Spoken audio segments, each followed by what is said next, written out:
For 60 years, Elias Combs would not talk about the salt, not to the folklorists who ground their trucks up the mountain with tape recorders on the seat beside them, not to the reporter who found Lonesome Lick on a water survey from 1911 and wanted one good photograph of the empty church, not even to his own grandchildren, who grew up hearing that his mother poured a thin white line of salt across the doorway every single night of her life before she would let one person in that house lie down to sleep.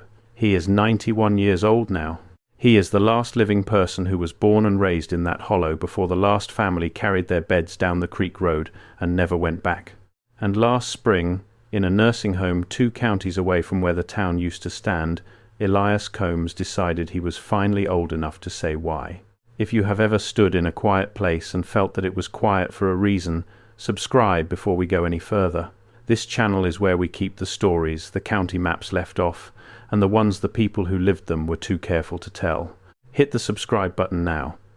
Then come back to the doorway with me, because you are going to want to hear all of this. Lonesome Lick was never a town the way we picture towns. There was no sign at the county line. There was no post office that lasted more than a few years. There was no name painted on anything you could take a picture of. It was a hollow, a long crooked seam in the mountains where a creek called the Lick ran down over rock that tasted of iron and old salt. Cattle used to come from miles around to lick that rock clean. That is where the name started, and that is very nearly all the county ever bothered to write down about the place. The people came in the early 1800s, or that is the story that got handed down. Combs and Sizemore and Ballard, 3 or 4 families who climbed up past the point where the good farmland stopped and decided the bad land higher up would have to do. They built low houses out of chestnut logs and creek stone. And here is the part Elias always came back to, the part he would not let go of even at 91 years old. Some of that stone was already there when they arrived. It was not field stone the families had gathered up out of the creek. It was cut stone.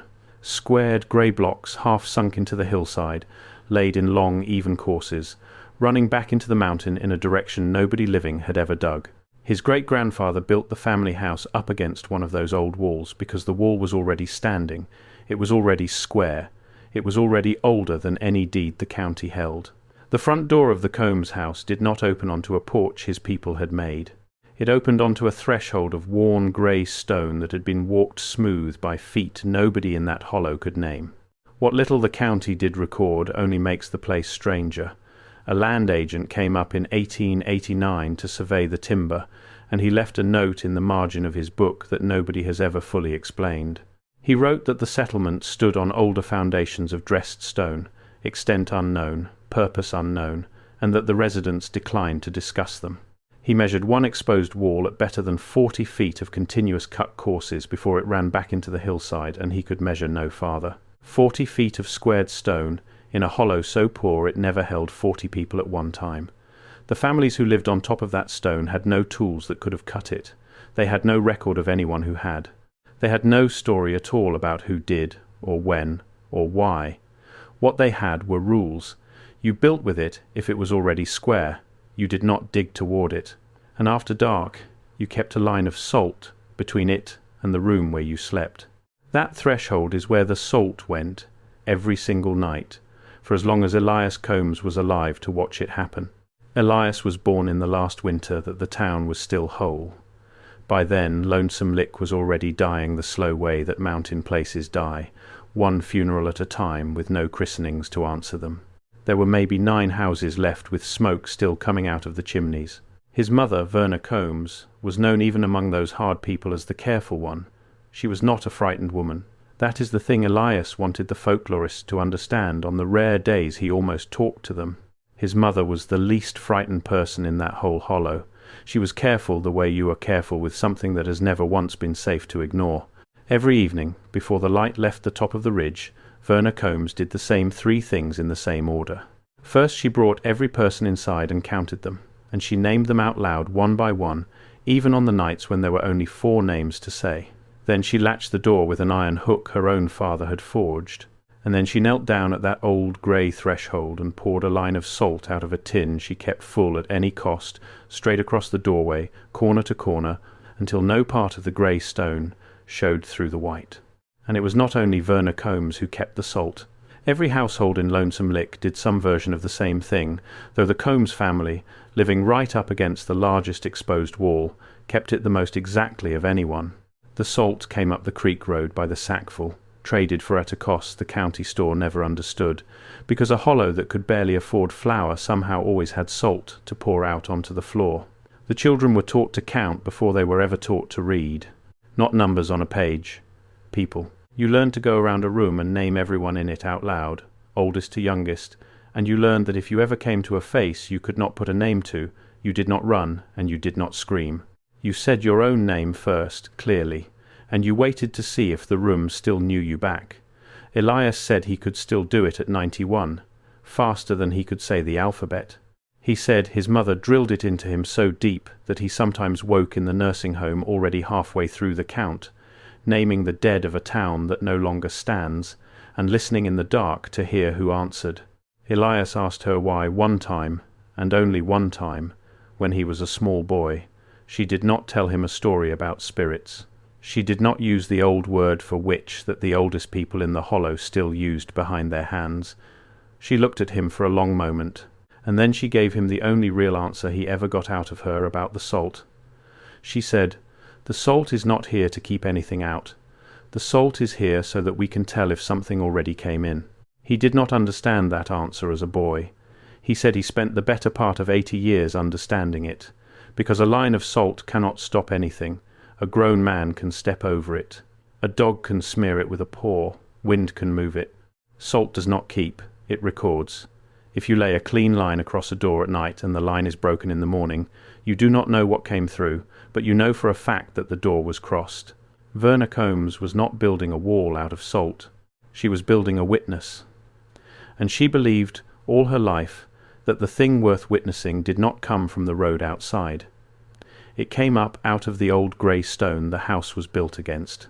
What Verna never explained, and what Elias spent the rest of his life turning over in the dark, was how the salt could be broken from the inside with nobody in the house awake to break it. A thing that comes in from outside pushes the salt inward, and the salt on the floorboards is proof that it crossed. But the tin was kept sealed on a high shelf, and more than once he found it open on the kitchen table by morning, as if whatever crossed the line had wanted them to know that it could reach the salt too. His mother never once spoke about the tin. She only ever kept it fuller. Before we move on to what happened the winter after, stop for a second. What you just heard about the salt line across that old grey threshold is the part that changes everything. But it only makes sense when you see it written out next to the account Verna Combs left behind in her own hand. The salted threshold, the counting of names, it's all in the document linked below. Take 5 seconds right now, grab it, and then come back. Because what comes next builds directly on it. The link is in the description. QR code is on your screen. The winter after Elias turned 6 years old, the salt finally told them something. He remembered that morning the way a child remembers the one time the grown people stopped pretending everything was fine. There had been a stretch of hard weather, the kind that seals a hollow off from the rest of the world completely. One morning his mother went to the door at first light to sweep the old line away and lay a fresh one, the way she did every dawn, except the line from the night before was already broken. It was not scuffed by a boot. It was not blown thin by a draught under the door. There was a clean gap in the salt, the width of a grown hand, right at the centre of the threshold, and on the inside of that gap, on the floorboards of the room where every person in the family had slept, the white salt had been pushed inward into the house.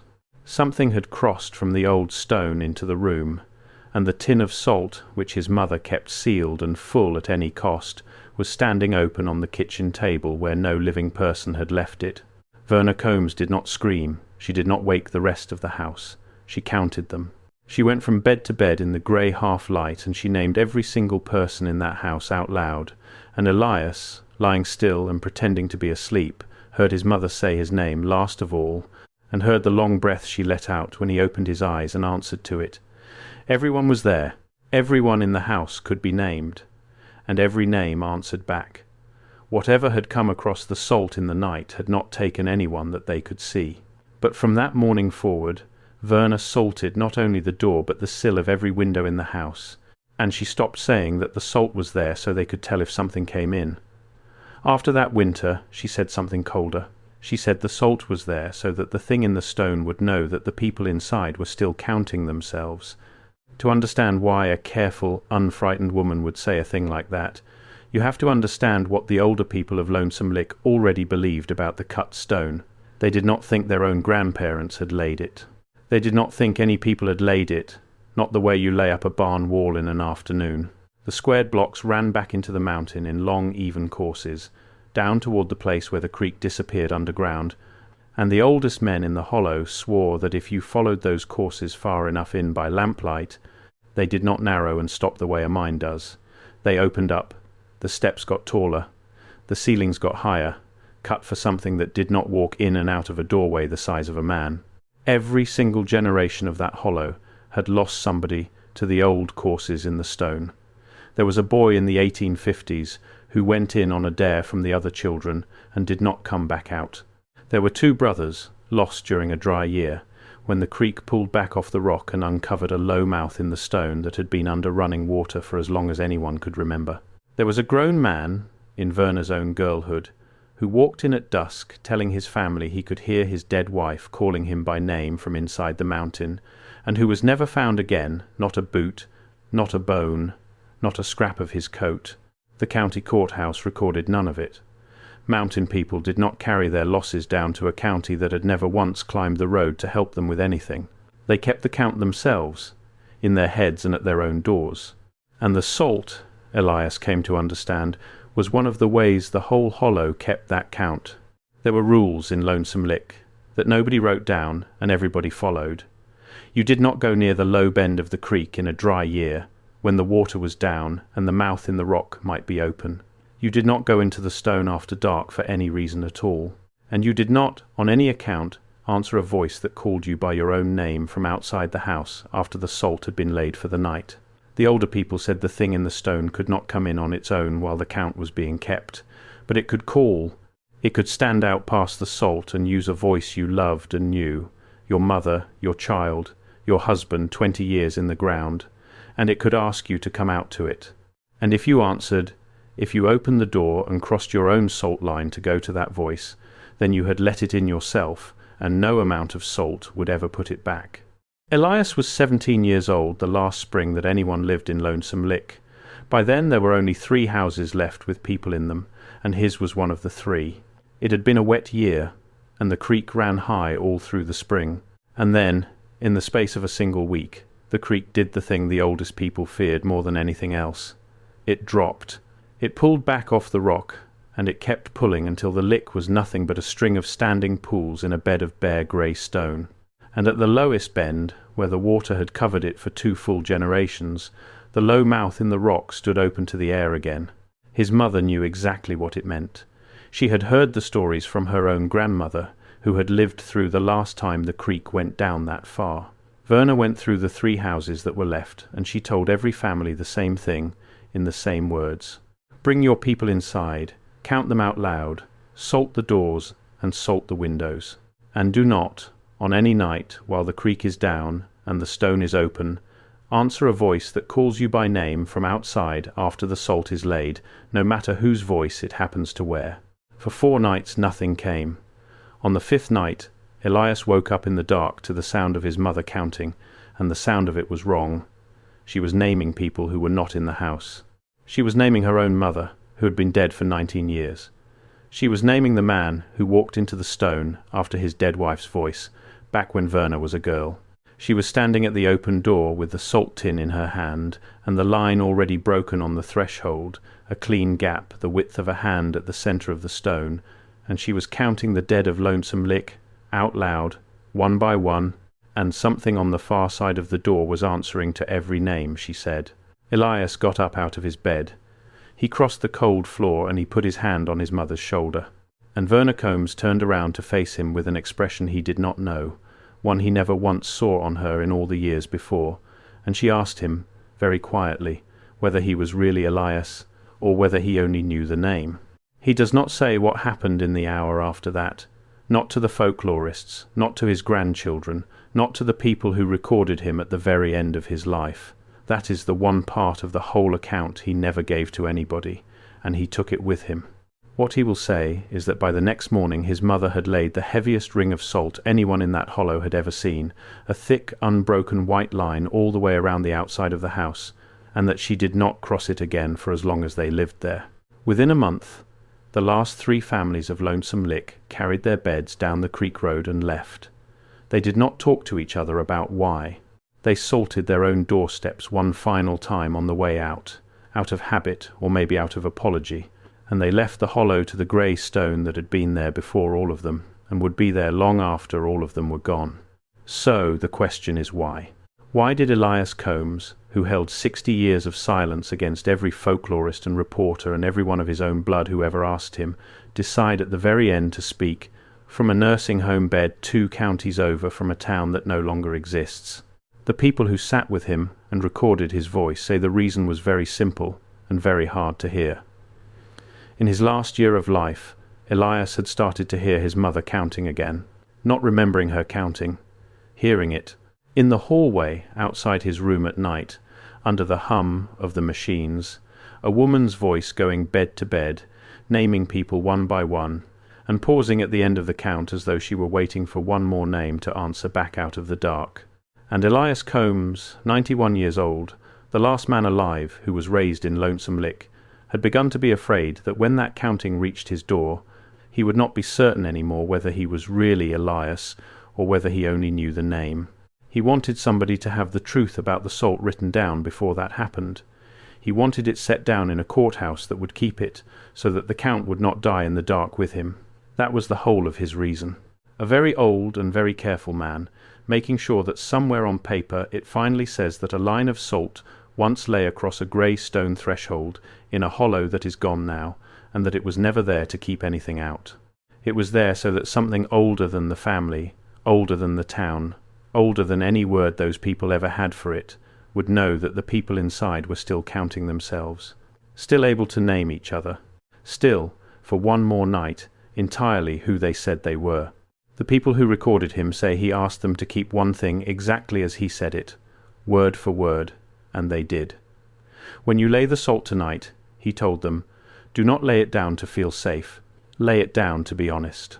Because the salt was never a lock on the door, it was a question asked of the dark, and the dark, in Lonesome Lick, was always willing to answer to its name. The hollow is gone now in every way that matters. The chestnut houses have fallen into their own cellars. The little church stands with no roof and no floor. If you find the old 1911 survey and climb up past the point where the good land stops, you can still walk the dry bed of the Lick in a low year and see the grey courses of cut stone running back into the mountain, too even for any hand, older than any deed. Elias never told a single person exactly where the low mouth in the rock is, and the ones who went looking for it never found it. Maybe the deep water still hides it from the ones who go up looking. Maybe it only opens when the creek pulls back far enough, and something patient on the other side of that stone is finally ready to be counted. Elias Combs died 3 weeks after he finished telling the account. The nurse who sat with him at the very end said that his last word was not goodbye, and it was not a prayer, it was a name. It was his own name, Elias, said out loud one time, clearly, into the dark of the room, the way a living person answers back when someone in the black is counting the living and the dead, and the count finally gets to you. If this one stayed with you, do one small thing before you go. Subscribe and stay for the next hollow, the next survey the county tried to bury, the next doorway that turned out to be older than the people who salted it. And this channel is where we keep the count. The next account is already waiting on the screen. And whatever you do tonight, if a voice you love calls you by name from the far side of a door you cannot see, do not answer it until you have counted every person you love and named them all out loud.